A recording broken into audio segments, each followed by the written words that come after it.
Então essas as afirmativas, né? Então a infalibilidade, inerrância, interpretação das Escrituras Sagradas na qualidade de palavra inspirada de Deus, que dá testemunho oficial acerca de Jesus Cristo, podem ser adequadamente chamadas de infalíveis e inerrantes. Então, o que significa infalível? Significa a qualidade de não desorientar, nem ser desorientado, e dessa forma salvaguarda em termos categóricos a verdade que as Santas Escrituras são a regra e um guia certos, seguros e confiáveis em todas as questões. Semelhantemente, então, inerrante significa o quê? A qualidade de estar livre de toda falsidade ou engano e dessa forma salvaguarda a verdade que as Santas Escrituras são realmente verídicas e fidedignas em todas as suas afirmações. Deve-se tratar história como história na Bíblia. Deve-se tratar poesia como poesia. Deve-se tratar hipérbole e metáfora como hipérbole e metáfora. Generalização e aproximações como aquilo que são, e assim por diante. Também se deve observar diferenças de práticas literárias entre os períodos bíblicos e o nosso. Visto que, por exemplo, naqueles dias, narrativas são cronológicas e citações imprecisas eram habituais e aceitáveis, e não violavam quaisquer expectativas. Naquele tempo não tinha lá um computador, uma máquina para medir exatidão, né? Então isso não constitui erro o fato de ela existir. As Escrituras são inerrantes, não no sentido de serem totalmente precisas de acordo com os padrões atuais, mas no sentido de que validam as suas afirmações e atingem a medida de verdade que seus autores buscaram alcançar.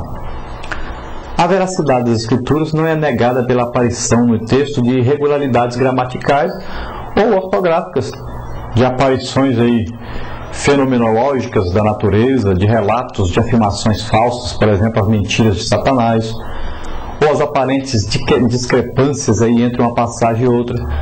Não é certo jogar os chamados fenômenos das Escrituras contra o ensino da Escritura sobre si mesmo. Não se deve ignorar aparentes incoerências. As soluções delas, onde se possa convincentemente alcançá-las, estimulará nossa fé. E onde, no momento, não houver uma solução convincente disponível, significativamente daremos honra a Deus, por confiar em sua garantia de que sua palavra é verdadeira, apesar das aparências, que muitas vezes parecem contrárias, né? E por manter a confiança de que um dia se verá que elas eram enganos. Na medida em que toda a Escritura é o produto de uma só mente, a mente divina, a interpretação tem de permanecer dentro dos limites da analogia das Escrituras e abster-se de hipóteses que visam corrigir uma passagem bíblica por meio de outra passagem, seja em nome da revelação progressiva ou do entendimento imperfeito por parte do escritor inspirado.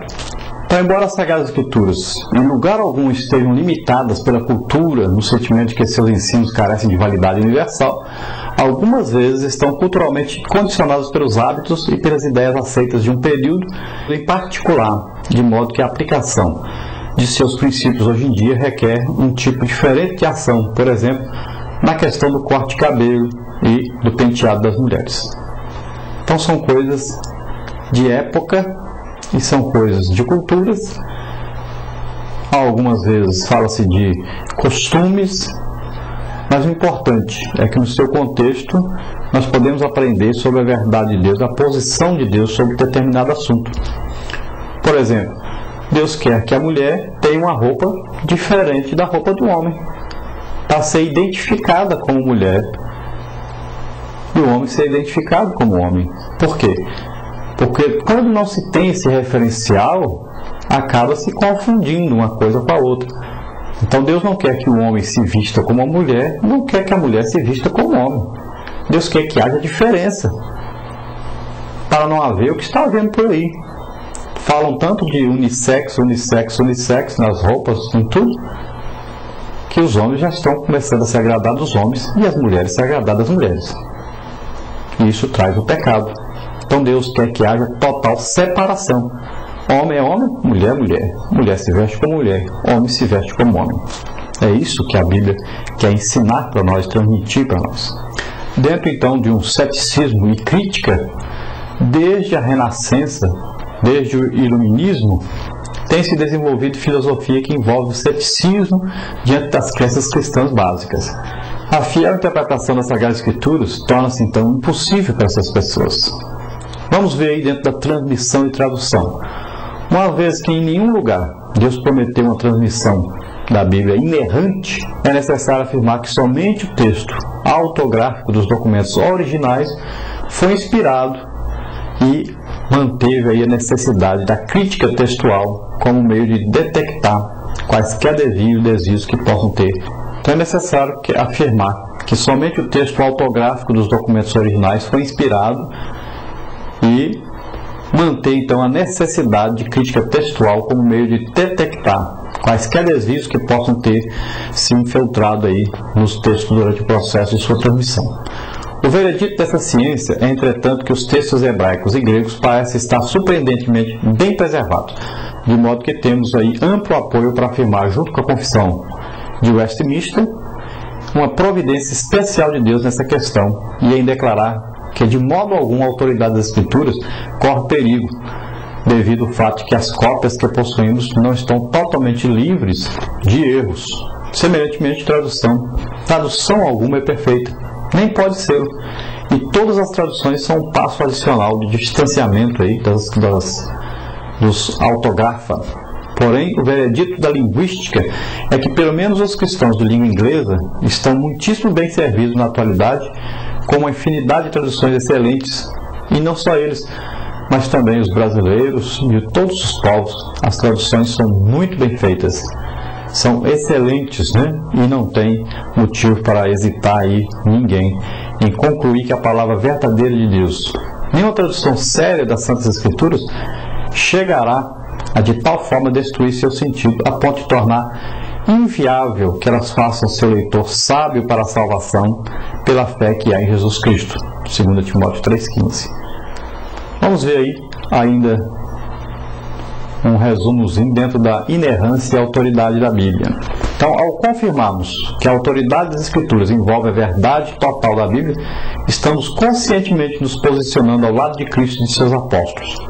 Aliás, ao lado da Bíblia inteira e da principal vertente da história da Igreja, desde os primeiros dias até bem recentemente.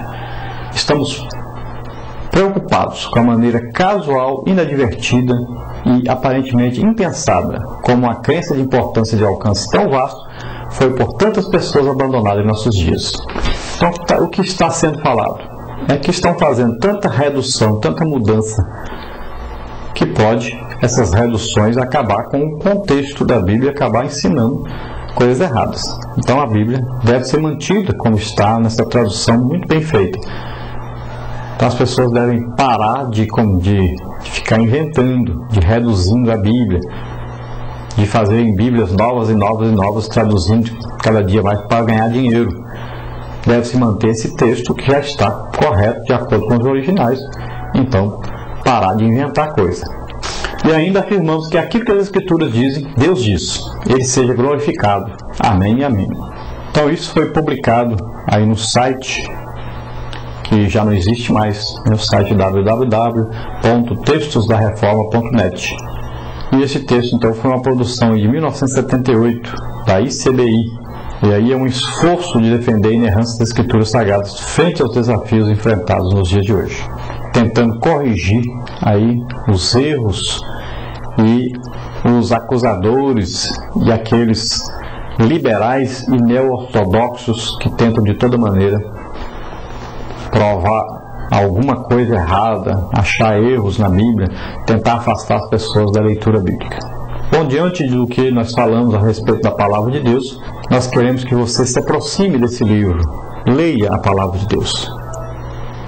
Nesta palavra você achará a vida eterna e você saberá que só tem um jeito de se chegar a Deus, é através do Filho de Deus. Só se chega ao Pai através do Filho, Jesus Cristo. aquele que veio morrer por nós na cruz do Calvário. Mas ele morreu e ressuscitou, está vivo. Ele venceu a morte, ele venceu o inferno, ele venceu o pecado, ele está vivo. E ele está aqui para te salvar. Nós vamos orar agora. Logo a seguir a nossa oração, nós estaremos transmitindo aí o questionário da nossa lição, que se encontra em nosso site, o questionário. Então nós daremos aqui a resposta de cada pergunta.